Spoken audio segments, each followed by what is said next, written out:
आणि यानंतर पुढे इतर जिल्ह्यांमधल्या महत्त्वाच्या घडामोडी।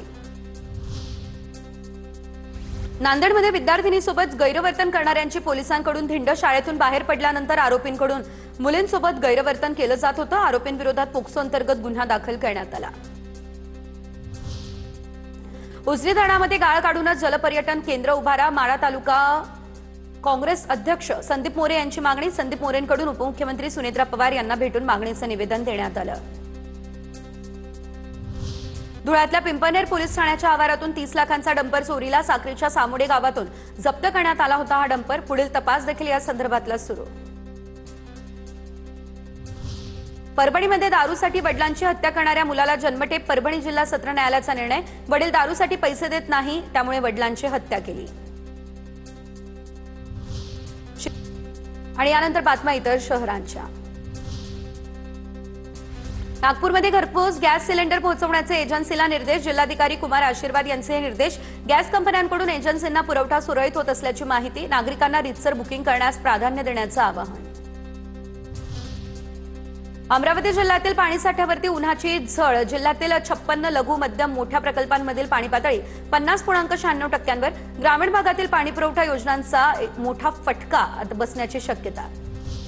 नागपूर विमानतळावर no pickup and no drop आंदोलन। नागपूर विमानतळावर आजपासून अनेक कॅब बंद। प्रवाशांचे हाल। नागपूर विमानतळावर प्रीपेड टॅक्सी बूथची देखील मागणी।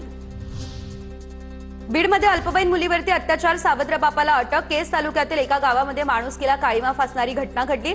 पीडितेची आई माहेरी गेलेली असताना नराधम बापाकडून अत्याचार। अत्याचारी सावत्र बापाविरोधात पोक्सो अंतर्गत गुन्हा दाखल करण्यात आला। जळगावमध्ये 1 लाखांची लाच घेताना पोलीस नायकाला अटक। शनीपेठ पोलीस ठाण्याच्या पोलीस नायकाला अटक करण्यात आली। लाचलुचपत प्रतिबंधक विभागाची ही कारवाई। सोलापूरच्या चिकलठाण्यामध्ये विनापरवाना बसवलेल्या शिवरायांचा पुतळा प्रशासन ग्रामस्थांच्या समोपचारानं हटवला। तर विनापरवाना पुतळा बसवल्याप्रकरणी 3 जणांविरोधात गुन्हा देखील दाखल करण्यात आलेला। आणि यानंतर बातम्या मुंबई उपनगरातल्या। हवामानातील बदलामुळे 15 एप्रिलपासून काही जिल्ह्यांमध्ये उष्णतेच्या लाटेचा इशारा। सोमवारी अकोल्यामध्ये देखील सर्वाधिक 43.8 अंश सेल्सिअस इतक्या तापमानाची नोंद। सध्याची स्थिती निवळल्यावरती 19 एप्रिल नंतर राज्यात काही ठिकाणी पावसाची शक्यता। मुंबई गोवा हायवे 100% कार्यान्वित व्हायला अजून 4 महिने लागणार। संगमेश्वर पासून ते पळसपेपर्यंतच्या पट्ट्यातील हायवेची कामं अजून अपूर्ण।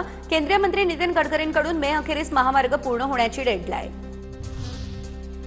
अंबरनाथ चिंचवली कोपऱ्याची वाडीतील आरएमसी प्लांट सील। आदिवासी नागरिकांच्या तक्रारीनंतर तहसीलदारांची कारवाई। प्लांटमुळे आदिवासी वाड्यामध्ये वायू प्रदूषण होत असल्यानं नागरिकांनी तक्रार केलेली। बदलापूरमध्ये टाटा पॉवर वीज प्रकल्पाला जागा देण्यासाठी मंत्रिमंडळाची मान्यता। कात्रप क्रीडा संकुलाची 4 एकर जागा टाटा पॉवरला देण्यात येणार। निर्णयानंतर आमदार किसन कथोरे यांनी मुख्यमंत्र्यांसह उपमुख्यमंत्र्यांचे आभारही मानले।